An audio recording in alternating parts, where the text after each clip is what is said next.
Welcome back to my channel try the test. আজকে একটি খুব সহজ রেসিপি আপনাদেরকে বানিয়ে দেখাবো, চানা মশলা বা চানা ছোলার রেসিপি। চানাগুলোকে আমি ওভারনাইট সোক করে রেখেছিলাম। এরপর একটি প্রেসারে দিয়ে আমি এটা 2 থেকে 3টে সিটি মেরে নেব। জল এবং সামান্য নুন দিয়ে আমি চানাটাকে সেদ্ধ করে নেব। এরপর কড়াইতে সাদা তেল গরম করে তাতে পেঁয়াজগুলোকে দিয়ে দেব। পেঁয়াজটা গোল্ডেন ব্রাউন করে ভাজার দরকার নেই, সামান্য ভেজে এতে কাঁচা মশলাগুলোকে দিয়ে দিলেই হবে। এখানে আমি 4 থেকে 5 চামচ পেঁয়াজ বাটা দেব, আদা বাটা দেব 2 চামচ, রসুন বাটা 1 চামচ দিয়ে ভালো করে নাড়িয়ে কাঁচা গন্ধটা যাতে বেরিয়ে যায় কাঁচা মশলা।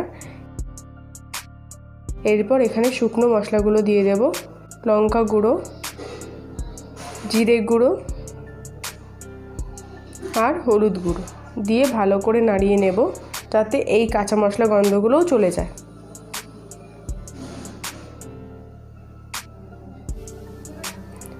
এরপর যতক্ষণ না আমার মশলাগুলো থেকে তেল বেরিয়ে আসছে ততক্ষণ ভেজে যাব। এরপর ভাজার পর আমি এতে টমেটোগুলো দিয়ে দেবো।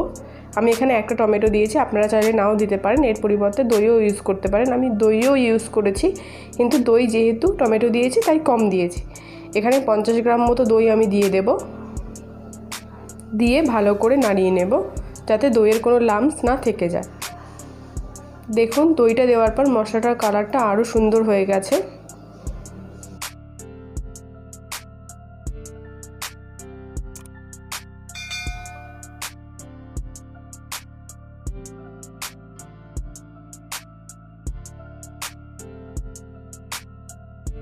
এরপরে আমি এখানে নুন দিয়ে দেব। নুন আমি সামান্য দেব, কারণ আমি চানাটা সেদ্ধ করার সময় নুনটা দিয়েছিলাম, সেই কারণে আমি এখানে খুব সামান্য পরিমাণে নুন দিয়ে দেব।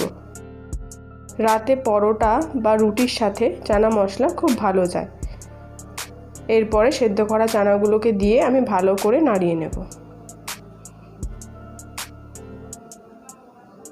দেখবেন, এটা খেয়াল রাখবেন যাতে চানাগুলো না ভেঙে যায়, তাহলে দেখতেও ভালো লাগবে না আর সেরকম রেস্টুরেন্টের মতো ফিল আসবে না।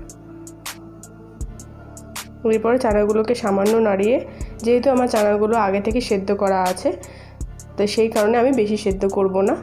এখানে সামান্য জল দিয়ে দেব, শুধু একটু মশলাগুলো ভালো করে সেদ্ধ হওয়ার জন্য আর চানা যাতে জলটা ধরে রাখে সেই কারণে। এরপর আমি চানাটাকে সেদ্ধ হতে দেবো কিছুক্ষণের জন্য, বেশি জল দিইনি কারণ জলটা টানতে তাহলে সময় লাগবে। দেখুন আমার চানা মশলাটা প্রায় রেডি হয়ে গেছে। এরপর আমি চানা মশলা দিয়ে দেবো। আমি এখানে রেডিমেড চানা মশলা নিয়েছি, সানরাইসের রেডিমেড চানা মশলা নিয়েছি। এটাকে ভালো করে নাড়িয়ে মিশিয়ে দেব মশলাটাকে। এটা না দিলে চানা থেকে চানা মশলার গন্ধ বেরোবে না। ভালো লাগলে লাইক, কমেন্ট, শেয়ার করবেন। ধন্যবাদ।